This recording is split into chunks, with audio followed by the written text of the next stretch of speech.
Hey, thank you so much for tuning in. January 2026, new year, and super excited to have the owner of our company, Andy Harris, on. He's been in mortgage since 2002, same year I got in also, actually. 23 years. That was a big year for mortgage. Yeah. But so happy to have him on. I love this company. I've been doing this since 2002 as well, and this is by far the best company I've been at. We offer so many great terms and rates and products because of what you've established here. You're generous, great to have you. You're ethical, you're a really good leader, and so I really appreciate you, and thanks for Appreciate the show. Peter's been fantastic. He's a great originator. So wanted to jump kind of right into what's going on right now to start the year with interest rates. So you want to kind of shed some light on the interest rate environment right now? Yeah, it's been interesting. There's been a lot of people follow the 10-year Treasury note, which is a good index to kind of see the trends on where rates are going higher or lower. It's been pretty stagnant the last 6 months, but you'll see periods of dips and increases. And the unfortunate part is the dips that have occurred have been very short term. They've only lasted maybe a number of days or a week. And so those windows of time has been hard for people to pocket, grabbing those refi opportunities and looking at that. One thing that was interesting recently is Trump had talked about Fannie Mae and Freddie Mac under FHFA having $200 billion in reserves or profits that they could use to buy mortgage-backed securities and artificially buy rates down, which is easier said than done. But just that conversation in the market had rates rally a little bit and things dropped to their lowest level since 2022. So we're seeing that, which is good. There's been a little volatility daily, but overall rates are doing well. We saw the APRs drop below 6% on conventional loans for the first time in a while. So I think that's good. The other one that I'll mention briefly is there's something called loan level price adjustments, or LLPAs, that are risk-based adjustments, some of which are not risk-based, but they're adjustments in the rate sheet that Fannie Mae and Freddie Mac put for, and some people have heard of this, for like credit score changes. If my score is 701 versus 699, for some reason I'm paying higher rates. These are things we find to be unfair. The industry has been fighting it for a very long time.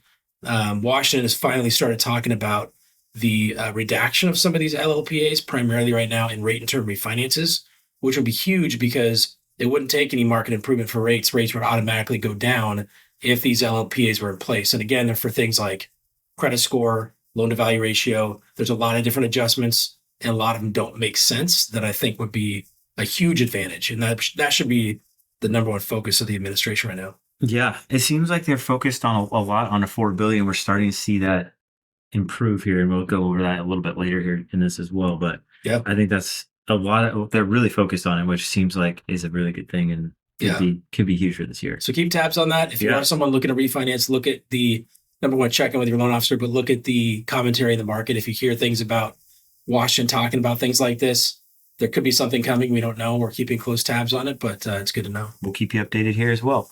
So also really interesting article here, I thought, from Realtor.com based on United Van Line study on the most moved into state. And guess where that was, Andy? The great Oregon. The great state of Oregon. The great state of Oregon, yeah. Wow. That's great. That was surprising to me, surprising to a lot of people. But I mean, in a lot of ways, when you kind of look through the numbers, it's just a percentage based on percentage, not on actual people moving in here, the number of people. And with our neighboring states being so large, I mean, you have 22% of Californians, 22% of the people moving in are from California. Yeah. Which is a big number. And there's still a mass out migration here at California. So yeah, and Oregon's always been up there. The Northwest has always been in that top tier, but it's kind of good to see that with Oregon. I mean, there's been a lot of moving, as we know, but yeah, like you mentioned, California and some other places, whether it be for whatever reasons, lifestyle, cost of living. Yeah, I have very close friends that grew up with. He lived in Oregon. He was in LA for a very long time, and they made the decision to bring their family up and be here permanently. So we're glad to have him. So yeah, it's exciting. I'm seeing a lot of that already early this year. More kind of people moving in state from out of state. Yeah. So that's a really cool thing for our market here. Yeah, absolutely. Good sign that people are moving back. And I mean, Oregon is a great place to be. The Northwest is a really awesome. I mean, it's hard to beat it every time I see it, because even traveling a lot, I think there is a lot of rain that gets people. I understand that, but that's how you get this beautiful greenery. And you have the Oregon coast, you've got the desert, you've got, the mountains, you've got everything. So Mhm. you can always travel. I Yeah, think it's a great place to live, great place to raise a family. no doubt. So yeah, just going a little bit more into listings and affordability. There's a couple graphs here. You'll see active listings are still up here based on the last 2 years, which I think is really good. It's more towards a healthy market where there's been such limited inventory. It's been really hard for buyers.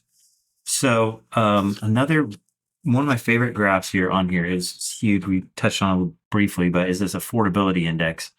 And based from June 25 to current, we're seeing affordability finally making trends with rates coming down, home prices staying fairly stagnant, incomes going up. Affordability has improved since June of 2025. Yeah. Which is huge, and we need to see that continue to improve because it's such a huge obstacle for buyers right now. So that's a huge trend in do you have any thoughts on that? I'm hoping we see that continue. I think what happened was inflation was just terrible for overall housing costs, for costs for everybody. And so you saw COVID that produced, artificially low rates we'll likely never see again. So a lot of people got fixed into these low rates, which is great for affordability. They built record equity during that time through COVID. However, inflation went through the roof shortly after. When that happened, we saw record consumer debt increase because of that. So even though equity was high, consumer debt was high. And that's why you saw inventory issues at times where people want to move, they want to upgrade or whatever they need to do, downsize even, but they don't want to lose that. I think we had 20 people we locked into ones on a 15-year term. So 1%, 2%, 3% rates that are crazy. Now the rates are coming down to more of a natural norm and historic average normal, even though amortization is pushing prices up and income doesn't quite follow. But I think there was periods, primarily 23, 24, 25, where affordability was a big concern.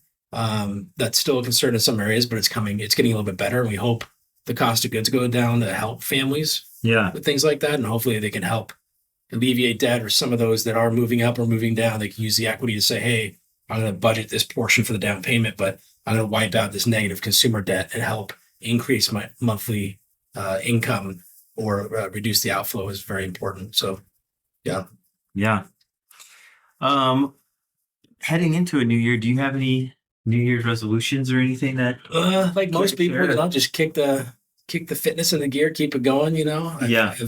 I advocate for everyone that's working at a desk, and you guys see me, and we got walking desks for everybody where, stand up, walk on a treadmill, try to work. And if you're at a desk job or if you're active on an outside job, keep active. And just the health stuff. And then I've got a lot going on with a graduate this year, and that's senior huge. year. Gosh, it's crazy. 2 parents turning 75. So I got a big year ahead of me. Yeah. No, that's good. I like seeing you. You got that for me. I just got to figure out the remote thing. So yeah. Got to get on that. What about favorite things to do this time of year for you? What are a couple of your top things? Yeah, I mean, usually in past years, I love going to the mountains, snowboarding, kid ski. This year has not been good so far for snow. We'll see what that brings spring. So hopefully spring. But usually it's, the weather sometimes gets to us here in the Northwest in the winter. So we like to go to short trips to whether it's Palm Springs or Arizona or whatever we can do. But usually this time of year, I just kind of hunker down and focus on the year ahead and kind of just like set those goals and just enjoy. We host family around holidays, so that's always crazy getting over that. Yeah. But Cool. Yeah. I like the Oregon coast this time of year too. It's just sneaky. Like this last weekend went out there and it almost felt like a summer weekend. It's amazing. You could do t-shirt. Yeah. Beautiful sunny day. Even right now, this last week. So we went there in November, had a fire on the beach. It felt like it was spring or summer. It was like no wind. I went there New Year's Eve. Yeah. Amazing, beautiful sunny day. I mean, the Oregon coast, you can't beat. Can't beat it. It's so beautiful. Yeah. Secret's out though. I mean, we were out there and it was busy. Yeah. Everything was packed. Yeah. So what beach did you go to? We went to Manzanita, but we stopped in Cannon Beach too because we had an emergency potty situation with my youngest. Got it. But that was almost didn't make it kind of situation because traffic was pretty full. Yeah, we were in Pacific City, which is a great place too. There's a lot of great spots on the coast. Yeah. Yeah. It's fun. Well, cool. Well, also, I always like to do a song of the month, and this one for me is one of my top artists, Kevin Garrett, and it's an older song but new to me, "Hard Work." It's a good one, just fun jam. especially this time of year is kind of a lower key, but Yeah. a little bit more upbeat than my typical Enya. So Yeah. and you were saying you have a song of the month here too. It's not really a song, it's more of a band. I got this last year and it kind of has stuck with me since then, which is, anytime it's summer laying by the pool or hanging out, you like low, I like kind of some of the reggae or island type music. And this band Stick Figure has a bunch of great songs that I've gotten tied to. So I have to check that out. Yeah. I don't usually do that much reggae, but yeah, it's different. It's got some of the, not sublime, but it's got some of that in there of the, that type of vibe. But I think it's great. Cool. Yeah. Well, you guys, thank you so much for tuning in. Happy 2026. Let's make it a great one. If we can help out in any way, definitely let us know. Andy, thanks so much for being here. Thanks for all you do, for being an advocate for our clients. You really are. You're an advocate for trying to get the best situation for our clients. And I really appreciate that. So for sure. Thank you guys. And until the next time.